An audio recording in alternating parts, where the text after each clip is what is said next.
welcome back to DM Online. Today I'm going to look at interfaces and the way we use them with GarageBand. On the screen are two interfaces which I find particularly useful when it comes to GarageBand.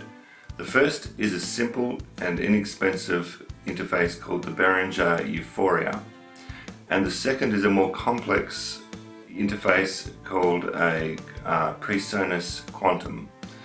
The main difference is the number of simultaneous instruments or microphones that can be plugged into it at any one time. If you are simply wanting to apply one microphone or instrument at a time to your GarageBand, then the Euphoria is an excellent option. If you want to record whole bands or multiple instruments at once, then something that can take more capacity is going to be better for your recording.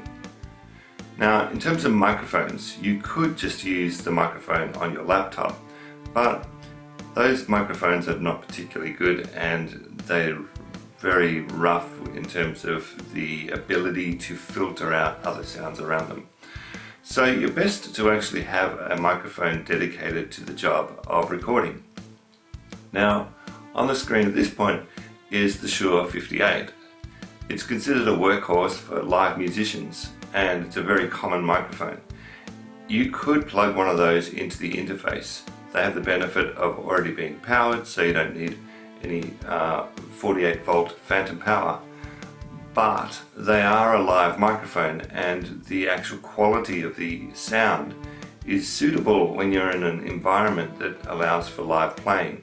But when it comes to recording, they have a frequency limitation that makes them sound a little bit woolly and not very clear. Another alternative is to buy a dedicated microphone for recording purposes. My favorite for vocals is the Blue Bottle, and I've put it on the screen at this point in time to show you a microphone that is specific to recording. It does require 48 volts of phantom power, which can be provided either by the Euphoria or the Quantum. And once it's powered up, it is a crisp and clean sound that you'll get, and you can use it for a very polished end result of a recording. So I do recommend investing in some good quality microphones. Now let's go to GarageBand and see how this is applied to the GarageBand environment. By clicking on the microphone, you bring up the input option down the bottom. That input option must align with where your microphone sound is going to come from. In my case, I have input 2 and it's plugged into an interface called the Quantum.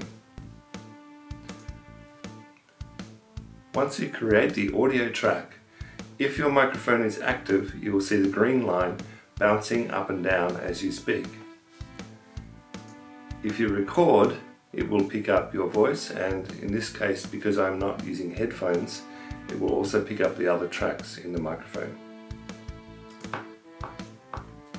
Hello, hello, where are you? Hello, hello, I am too. Once you have recorded your part, by double clicking on it, you'll see the shape of the waveform. You want a healthy sized waveform, so if you find that your line is too flat with only tiny little bumps on it, you're either too far from your microphone or you need to increase the sensitivity of the microphone to increase the volume. It's easiest to do this by using your interface and adjusting your volume.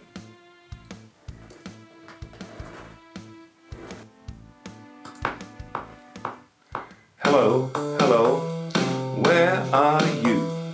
Hello, hello, I am too. Now you can see that the waveform is a much healthier size. So there you go. That is a way in which you can take a microphone and plug it into the GarageBand environment and turn the GarageBand environment into a multi-track recorder. I hope you found it useful just working with audio signals and the GarageBand environment. I will go into later a lot more about the way in which we can treat the signal after we've recorded it. So, till next time, see you soon. Bye bye.